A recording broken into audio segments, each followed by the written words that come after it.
రాష్ట్ర ముఖ్యమంత్రి Revanth Reddy Kodangal MLA Revanth Reddy score మనం చూద్దాం.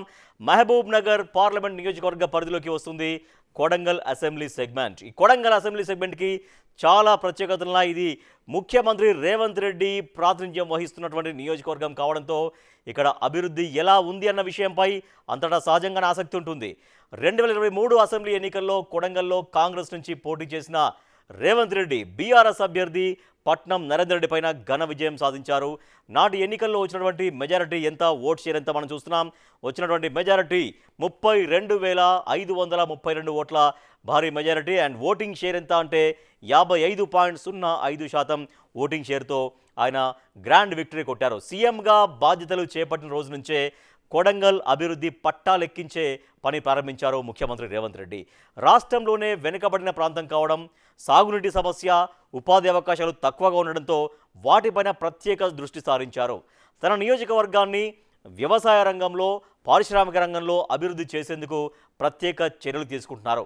మరి ఇప్పుడు కొడంగల్ నియోజకవర్గంలో సీఎం రేవంత్ రెడ్డికి జనాదరణ ఎంత ఉంది, ఆయన పనితీరు గురించి ఏమనుకుంటున్నారు, ఎటువంటి ఒపీనియన్తో ఉన్నారు, బిగ్ టీవీ ఎక్స్క్లూజివ్గా చేసినటువంటి సర్వేలో కొడంగల్ నియోజకవర్గ ప్రజలు ఎటువంటి ఒపీనియన్స్ వెల్లడించారో చూద్దాం. ఇక ప్లస్ పాయింట్స్ ఏం చెప్పారు ముఖ్యమంత్రి రేవంత్ రెడ్డి దగ్గర నుంచి, కొడంగల్ ఎమ్మెల్యే రేవంత్ రెడ్డి గురించి ఎటువంటి ప్లస్ పాయింట్స్ చెప్పారో మనం చూస్తున్నాం.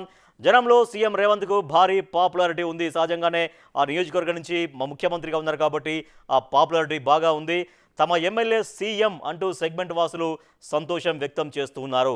పెద్ద ఎత్తున అభివృద్ధి పనులు నియోజకవర్గ వ్యాప్తంగా మొదలు అవుతున్నాయి. నెక్స్ట్,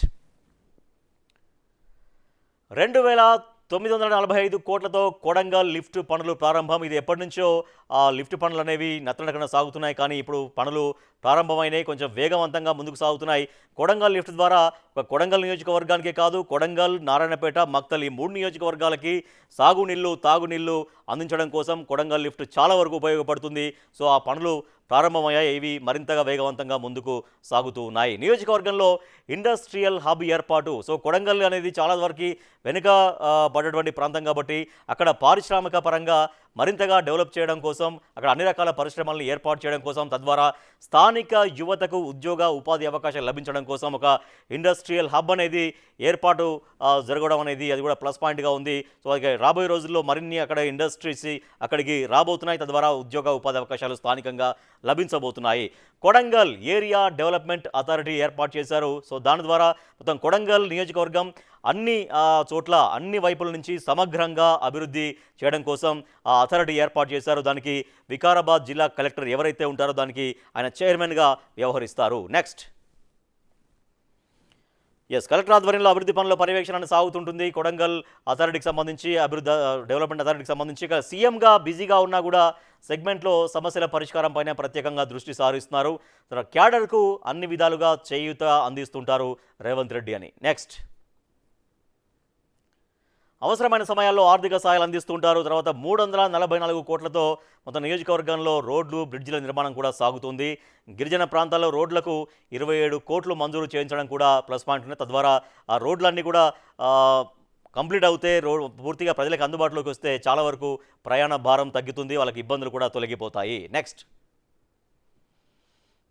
సెగ్మెంట్ అంతటా 40 కోట్లతో సీసీ రోడ్లు, తర్వాత కొడంగల్లో 6.8 కోట్లతో R&B గెస్ట్ హౌస్ ఒకటి రావడం, తర్వాత దౌలతాబాద్ జూనియర్ కాలేజీకి 7.13 కోట్లు, 7,13,00,000 నిధులు మంజూరు చేయించడం కూడా ప్లస్ పాయింట్గా ఉంది. తద్వారా రాబోయే రోజుల్లో అదంతా కూడా అభివృద్ధి ఫలాలు అందుతాయి ప్రజలకు కావచ్చు, అక్కడ విద్యార్థులకు కావచ్చు. నెక్స్ట్,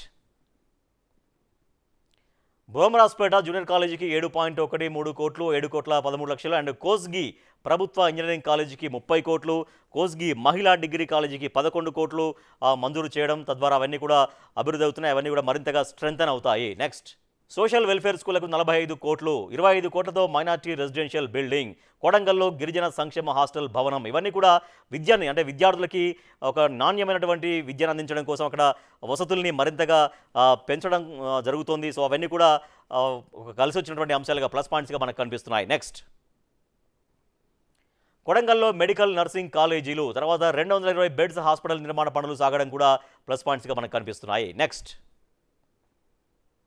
దౌలతాబాద్ మండలంలో కొత్త పశు వైద్య కళాశాల, తర్వాత దుద్యాల మండలంలో కొత్తగా కొత్త 33/11 కేవీ సబ్స్టేషన్ ఏర్పాటు, తద్వారా అక్కడ విద్యుత్ సమస్య అనేది చాలా వరకు అధిగమించినట్టు అవుతుంది. ఎక్కడ రాబోయే రోజుల్లో కూడా ఆ సమస్యతో రైతులు ఎవరు ఇబ్బంది పడకుండా, ప్రజలు ఎవరు ఇబ్బంది పడకుండా కూడా 33/11 కేవీ సబ్స్టేషన్ అనేది చాలా వరకు ఉపయోగపడుతుంది ఆ ప్రాంతానికి.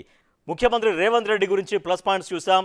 కొడంగల్ నియోజకవర్గ ప్రజలు వాళ్ళ ఎమ్మెల్యే అయినటువంటి సీఎం రేవంత్ రెడ్డి గురించి ఎటువంటి మైనస్ పాయింట్స్ చెప్పారు బిగ్ టీవీ సర్వేలు చూద్దాం. మైనస్ పాయింట్స్ చూస్తున్నాం. మైనస్ పాయింట్స్ సో మనకు ఒకటి కనిపిస్తుంది, సీఎం బాధ్యతలతో సెగ్మెంట్లో తక్కువగా పర్యటిస్తున్నారు. సో అది సహజంగానే ఆయన ముఖ్యమంత్రి కాబట్టి ఇక్కడ రాష్ట్ర రాజధాని హైదరాబాద్లో ఉండవలసి వస్తుంది. సో న్యాచురల్గానే తక్కువగా నియోజకవర్గానికి వెళ్తున్నారు, ఎప్పుడో ఒకసారి వెళ్తున్నారు అనేది అది మైనస్ పాయింట్గా ఉంది. తద్వారా నియోజకవర్గ ప్రజలు కలవడానికి కొంచెం ఇబ్బంది పడుతున్నటువంటి మైనస్ పాయింట్గా మనకు కనిపిస్తోంది. సో మరి ప్లస్ పాయింట్స్ ఏంటో చూసాం, మైనస్ పాయింట్స్ ఏంటో చూసాం. కొడంగల్ ఎమ్మెల్యే ముఖ్యమంత్రి రేవంత్ రెడ్డి సంబంధించి జనం ఏం కోరుకుంటున్నారు, కొడంగల్ నియోజకవర్గ ప్రజలు జనం కోరుకునేది ఏంటి మనం చూస్తున్నాం. సెగ్మెంట్లో సాగునీటి సమస్య తీర్చాలి, చెరువుల్లో పూడికతీత తీయాలి, వేసవిలో నీటి కొరత రాకుండా చేయాలి, తద్వారా సాగునీళ్ళు తర్వాత తాగునీళ్ళు చాలా వరకు కొంతవరకు ఇబ్బంది పడుతున్నారు, ఆ ఇబ్బందులు లేకుండా చూడాల్సినటువంటి అవసరం ఉంది. నెక్స్ట్, కోస్గి కొత్తపల్లి మండలంలో కనెక్టింగ్ రోడ్లు కావాలి, తర్వాత చాలా వరకు గుంతల రోడ్లు ఉన్నాయి. సో దాంతో ప్రయాణం చేయాలంటే కొంత ఇబ్బంది పడుతున్నారు కాబట్టి ఆ గుంతల రోడ్లకు రిపేర్లు చేయాల్సినటువంటి అవసరం ఉంటుంది. నెక్స్ట్,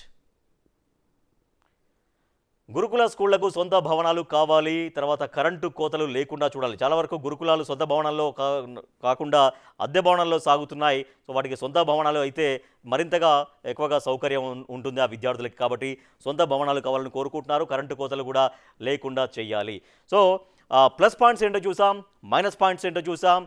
జనం ఏం కోరుకుంటారు కొడంగల్ నియోజకవర్గ ప్రజలు, ముఖ్యమంత్రి రేవంత్ రెడ్డి, అఫ్కోర్స్ అక్కడ కొడంగల్ ఎమ్మెల్యే అయినటువంటి రేవంత్ రెడ్డి దగ్గర నుంచి వాళ్ళు ఏం కోరుకుంటున్నారో మనం చూసాం. సో బిగ్ టీవీ ఎక్స్క్లూజివ్గా చేసినటువంటి సర్వేలో ముఖ్యమంత్రి రేవంత్ రెడ్డికి, కొడంగల్ ఎమ్మెల్యే అయిన రేవంత్ రెడ్డికి వచ్చినటువంటి రిజల్ట్ మనం చూస్తున్నాం. రిజల్ట్ అనుకూలం 69%, వ్యతిరేకం 14%, తటస్థం 17%. సో వ్యతిరేకత తక్కువగానే కనిపిస్తుంది, తటస్థం కూడా తక్కువగానే కనిపిస్తుంది. సో అనుకూలాన్ని మనం ప్రామాణికంగా తీసుకుంటాం కాబట్టి అనుకూలం అనేది 69%గా కనిపిస్తుంది. సో కొడంగల్ నియోజకవర్గ ప్రజలు ఇంకా చాలా వరకు అభివృద్ధి కోరుకుంటున్నారు. సో ముఖ్యమంత్రి రేవంత్ రెడ్డి స్వయంగా అక్కడ ప్రాతినిధ్యం వహిస్తున్నారు కాబట్టి సహజంగానే ఎక్కువగా అడ్వాంటేజ్ అనేది న్యాచురల్గా ఉంటుంది. కాబట్టి ఇంకా మరింతగా ఫోకస్ పెట్టాల్సినటువంటి అవసరం ఉంటుంది.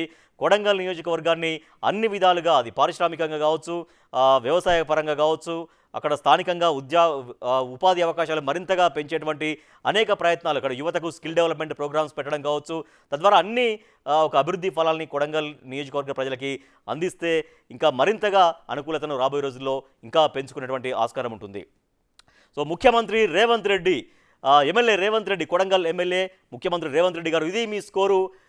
బిగ్ టీవీ ఎక్స్క్లూజివ్గా చేసినటువంటి సర్వేలో మీ నియోజకవర్గ ప్రజలు ఇచ్చినటువంటి ఫీడ్బ్యాక్ ఆధారంగా బిగ్ టీవీ మీకు ఇస్తున్న స్కోర్ ఎంత అంటే 69%.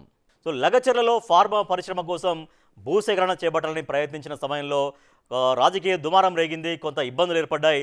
అయినా కూడా రైతుల్ని పిలిపించి సీఎం నేరుగా వారితో మాట్లాడారు. తర్వాత వాళ్ళు భూములు ఇవ్వడానికి అంగీకరించారు. సో ఫార్మా ఇండస్ట్రీకి బదులుగా ఒక ఇండస్ట్రియల్ హబ్ ఏర్పాటుకు ప్రయత్నాలు కొనసాగుతున్నాయి. అక్కడ తద్వారా అనేక పరిశ్రమలు భవిష్యత్తులో రాబోతున్నాయి. అటు కొడంగల్ లిఫ్ట్, ఇటు ఇండస్ట్రియల్ హబ్ కూడా పూర్తయితే కొడంగల్ నుంచి వలసలు పూర్తిగా ఆగిపోతాయి. ఆ రకంగా కొడంగల్ పైన దృష్టి సారించాల్సినటువంటి అవసరం ఉంటుంది. తద్వారా కొడంగల్ మరింతగా అభివృద్ధి పదంలో ముందుకు సాగుతుంది.